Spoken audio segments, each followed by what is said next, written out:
साथियों, आज की क्लास में सबसे ज़्यादा पूछे जाने वाले ग्रामर के प्रश्न जो 12th एग्ज़ाम में जो है सबसे ज़्यादा पूछे जाते हैं, उनको कवर करने वाले हैं। तो सबसे पहले हम नरेशन में जो है, नरेशन में डायरेक्ट इनडायरेक्ट के क्वेश्चंस को सॉल्व करेंगे, ठीक है? तो यहाँ पर देखिए आप कि जो है हमारे पास एक क्वेश्चन है। पहला क्वेश्चन है, he said to me I have completed my homework. तो इसको अगर हमें जो है इनडायरेक्ट में चेंज करना है, तो सबसे पहले हमें क्या करना होगा, स्टेप्स के बारे में जानना होगा। और सबसे पहले हम इस सब्जेक्ट को एज इट इज़ उतारेंगे और फिर उसके बाद सेट टू, जो यहाँ पे सेट टू आया है ना, इसको हम इस सेंटेंस को आइडेंटिफाई करने के बाद बदलेंगे। ये सेंटेंस किस टाइप का है, यहाँ पर फुल स्टॉप लगा है लास्ट में, असर्टिव होगा, है ना, कन्फर्म हो गया। फुल स्टॉप लगा है, आप समझ जाइए कि असर्टिव सेंटेंस है। और असर्टिव सेंटेंस को, असर्टिव सेंटेंस में जब हम इनडायरेक्ट को बदलते हैं, इनडायरेक्ट में करते हैं, तो सेट टू के स्थान पे आपको टोल्ड करना होता है। तो यहाँ पर हम सेट टू के स्थान पे क्या करेंगे, टोल्ड करेंगे। फिर उसके बाद जो है हम मी को एज इट इज उतारेंगे और फिर कामा, इन्वर्टेड कामा के स्थान पर, ये स्टेप नंबर 2 है, यहाँ पर हमें दैट लगाना होता है असर्टिव सेंटेंस के साथ, ये ध्यान रखिएगा। तो वहाँ पर जो है हमने दैट लगाया और फिर उसके बाद जो है हम सेंटेंस में स्टेप नंबर 3 को अप्लाई करते हैं। अगर कोई हमारा पर्सन फर्स्ट पर्सन है तो उसको हम जो है सब्जेक्ट के हिसाब से बदलते हैं। या सब्जेक्ट क्या है, ही है, तो आई को हम ही के हिसाब से बदलेंगे, तो यहाँ पे क्या हो जाएगा, ही हो जाएगा, ठीक।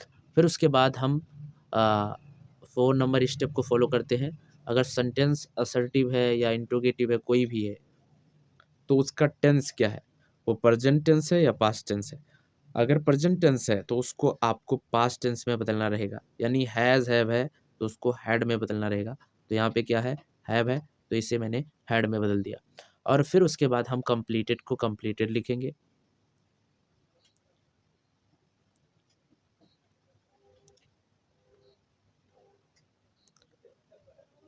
और आगे माई जो वर्ड है, ये जो माई वर्ड है, ये प्रोनाउन है, फर्स्ट पर्सन का प्रोनाउन है, तो इसको भी हमें सब्जेक्ट के हिसाब से बदलना होगा। सब्जेक्ट हमारा क्या है, ही। तो माई यहाँ पोसेसिव केस में है, तो माई को हम चेंज करेंगे, तो माई को पोसेसिव केस ही के अकॉर्डिंग चेंज करेंगे, तो हिज हो जाएगा। और हिज के बाद हम लिखेंगे जो लास्ट में बचा है, होमवर्क। और ये हमारा जो है इनडायरेक्ट में बदल गया, लास्ट में फुल स्टॉप लगाना है। और ये टोटल हमारा जो है इनडायरेक्ट में बदल गया। अब ये दूसरा जो क्वेश्चन है, इसको आप सॉल्व करके बताइएगा, है ना, कमेंट में। चलिए अब एक्टिव पैसिव को देखते हैं, जो कि मोस्ट इम्पोर्टेंट क्वेश्चन है, बोर्ड एग्जाम में अक्सर पूछा जाता रहता है। तो एक्टिव पैसिव का ये सेंटेंस हम देखेंगे और इसमें जो है हमारा सबसे पहला सेंटेंस है, सी इज़ राइटिंग अ लेटर। तो ये वाला सेंटेंस हम जो है मतलब पैसिव वॉइस में चेंज करना है हमको, सी इज़ राइटिंग अ लेटर। तो इसको अगर हम बदलेंगे पैसिव वॉइस में, तो किस तरीके से बदलेंगे, उसको ध्यान में आपको रखना है। ध्यान से देखिए, सबसे पहले यहाँ पर स्टेप 1 जो होता है, यहाँ पर जो सब्जेक्ट है उसको आइडेंटिफाई करके हम ऑब्जेक्ट के स्थान पर ले जाएंगे और जो ऑब्जेक्ट है उसको सब्जेक्ट के स्थान पर लेके आएंगे। हाँ, तो यहाँ पर जो ऑब्जेक्ट है वो क्या है, अ लेटर है। तो यहाँ पे सबसे पहले हमें क्या लिखना है, अ लेटर। और फिर उसके बाद इस सब्जेक्ट को हमें पीछे ऑब्जेक्ट के स्थान पर ले जाना है। तो आप सब्जेक्टिव केस को पीछे ऑब्जेक्ट के रूप में ले जाएंगे, तो आपको ऑब्जेक्टिव केस में लिखना है। सी का ऑब्जेक्टिव केस क्या है, हर है। और हर से पहले आपको एक चीज़ ध्यान देना होगा, बाई लगाना पड़ेगा। जब भी आप ऑब्जेक्ट बनाएंगे तो आपको उससे पहले बाई लगाना पड़ेगा। स्टेप 1 ये क्लियर हुआ। अब स्टेप 2 है, आपको पैसिव वॉइस के लिए हेल्पिंग वर्ब लगानी पड़ेगी। और वो पैसिव वॉइस के लिए हेल्पिंग वर्ब क्या है, जब भी आप इज एम आर देखेंगे किसी सेंटेंस में और आप उससे एक्टिव से पैसिव में बदल रहे हैं, तो इज एम आर के साथ आपको एक और चीज़ जोड़ देनी है, बीइंग जोड़ देना है ना। तो यहाँ पर हमारा इज है, हम इज लगाएंगे और इज के साथ हम जोड़ देंगे विंग, है ना। हमने जोड़ दिया इज के साथ विंग। अब इसके साथ बीइंग जोड़ने के बाद अब स्टेप 3 आ गया। स्टेप नंबर 3 में क्या करना है, हमेशा वर्ब की थर्ड फॉर्म लिखनी है। तो यहाँ पर हमारी जो वर्ब है वो कौन सी फॉर्म में है, आईएनजी फॉर्म में है। इसको अगर हम थर्ड फॉर्म में कन्वर्ट करेंगे तो थर्ड फॉर्म में वो कैसा हो जाएगा, वो हो जाएगा रिटेन। तो WRITTEN। अब ये जो है हमारी थर्ड फॉर्म में कन्वर्ट हो गया है।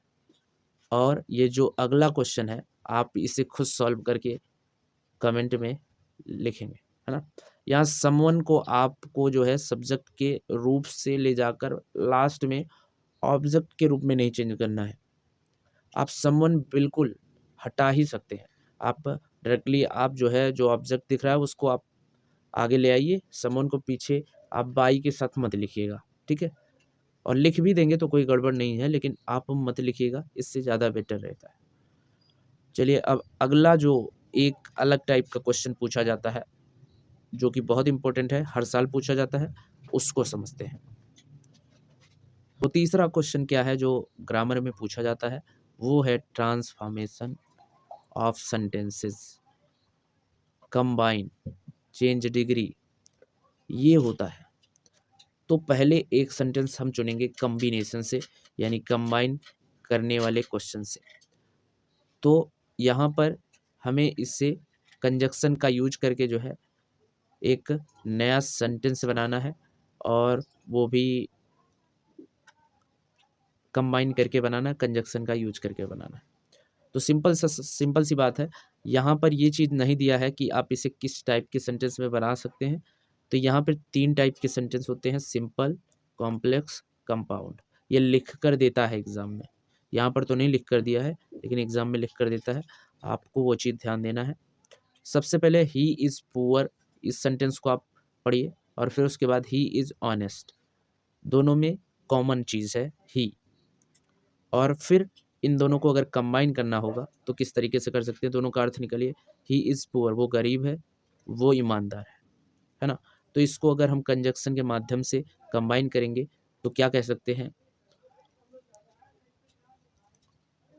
वो गरीब ईमानदार है।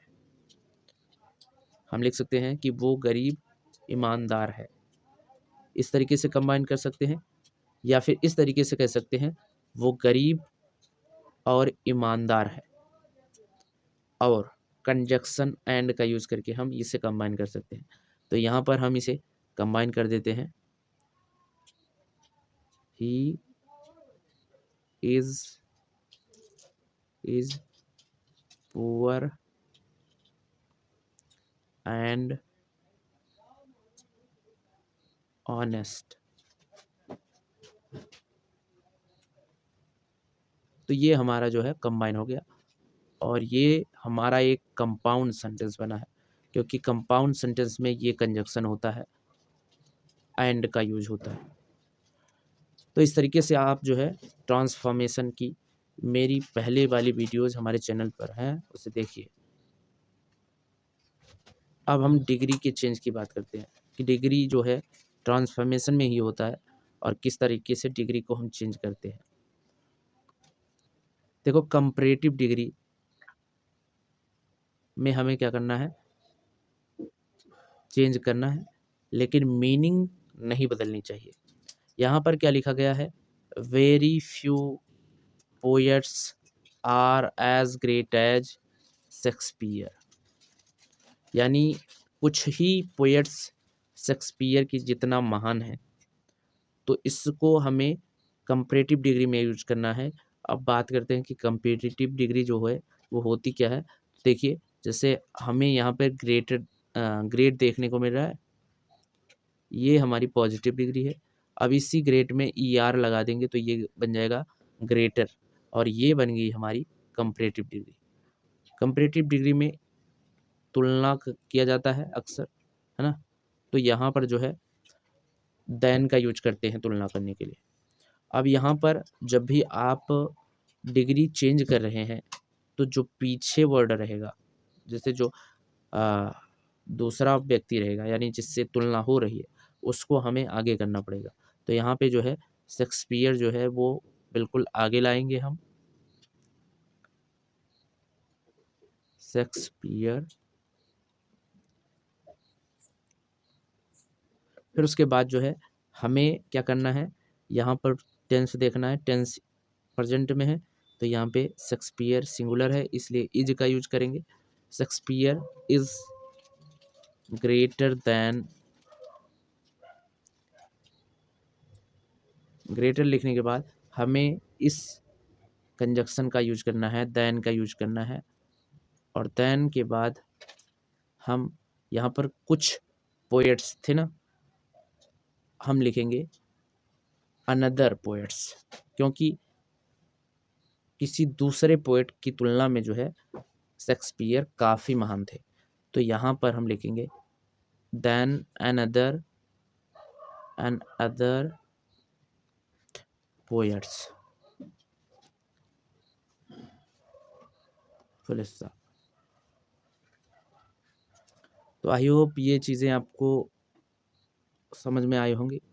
चलिए फिर मिलते हैं नेक्स्ट वीडियो में। जय हिंद।